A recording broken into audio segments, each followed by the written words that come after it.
In 1348, a mysterious pestilence swept across Europe. It left entire cities silent, and physicians, well, they were terrified. But one man stayed. So that leads us to two huge questions. How did one doctor's masterpiece, written in the absolute chaos of the Black Death, become the undisputed Bible of surgery for 300 years? And maybe even more surprising, what powerful institution was secretly bankrolling his revolutionary work? We're going to unpack all of that. And just so you know, all the links to the bibliography are in the description below. So let's set the scene. When the Black Death hit the papal city of Auvergne, it wasn't just fast, it was apocalyptic. And our man Guy de Chauliac was right there in the middle of it. He was one of the very few physicians who didn't run for the hills, and he documented everything he witnessed.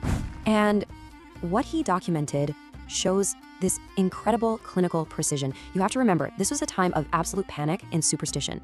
Yet Chauliac was the first person to clearly distinguish between the pneumonic plague, the one that spread through the air, in the bubonic form. That was a huge leap forward in just making sense of the horror. You know, living through the plague really opened his eyes to a much bigger problem. He saw that surgery itself was, frankly, a total mess. It was often done by untrained barbers who were working from shoddy, incomplete texts. He knew something fundamental had to change. And this quote, wow, it just says it all, doesn't it? It's his entire philosophy in one sentence. For Chauliac, surgery wasn't just some craft you do with your hands. It was a science, and it had to be built on a rock-solid understanding of the human body. Without anatomy, a surgeon was just fumbling in the dark.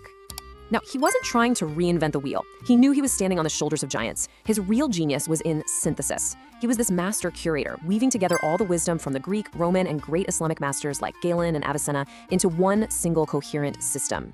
So what came out of all this work? Well, in 1363, he drops this masterpiece, the Chirurgia Magna, which means the Great Surgery.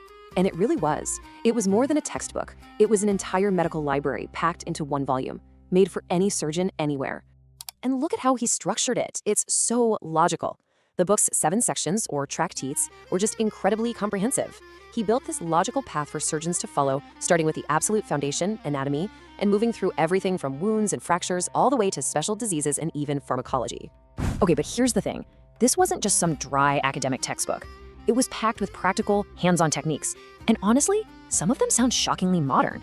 He wrote about using anesthetic sponges soaked in opium and mandrake to dull pain during surgery, using weights and pulleys to set complex fractures, and even crafting replacement teeth out of ox bone. All right, so a book this ambitious, this groundbreaking, it must have taken a massive amount of resources. Which brings us back to that big question. Who paid for all this? Especially in an era we're told was all about conflict between science and religion. This is where the story completely flips the script. Get this. Guy de Chauliac was the personal physician to not 1, not 2, but 3 consecutive popes in Auvergne. Think about that.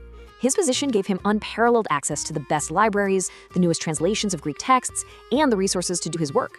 So let's just let that sink in for a moment. That whole narrative of the Dark Ages where the church was supposedly suppressing science, this story just blows it out of the water. In this case, the institutional power of the church was the primary patron, the engine behind the most advanced medical work of its time. And the impact of that support was just immense. The Chirurgia Magna wasn't just influential, it became the standard. For over 300 years, if you were a surgeon in Europe, you learned your craft from Guy de Chauliac. To put that in perspective, his work was so foundational that it remained the gold standard until the absolute titans of the Renaissance. We're talking Vesalius in anatomy and Paré in surgery came along nearly 200 years later, and even they were building upon the foundation he had laid. So what can we as professionals today really take away from his story? Well, it boils down to 3 key lessons. First, synthesize, don't silo, pull knowledge from everywhere. Second, value the foundation. You have to master the fundamentals. And third, have courage under fire. Uphold your professional ethics, especially when things get tough. Here's an easy way to remember his whole approach. Think of it as the surgeon's compass. First, he synthesized all the knowledge from the past. Then, he used it to foundationalize a new, solid base for surgery. And finally, he actualized it. He put it into real, life-saving practice.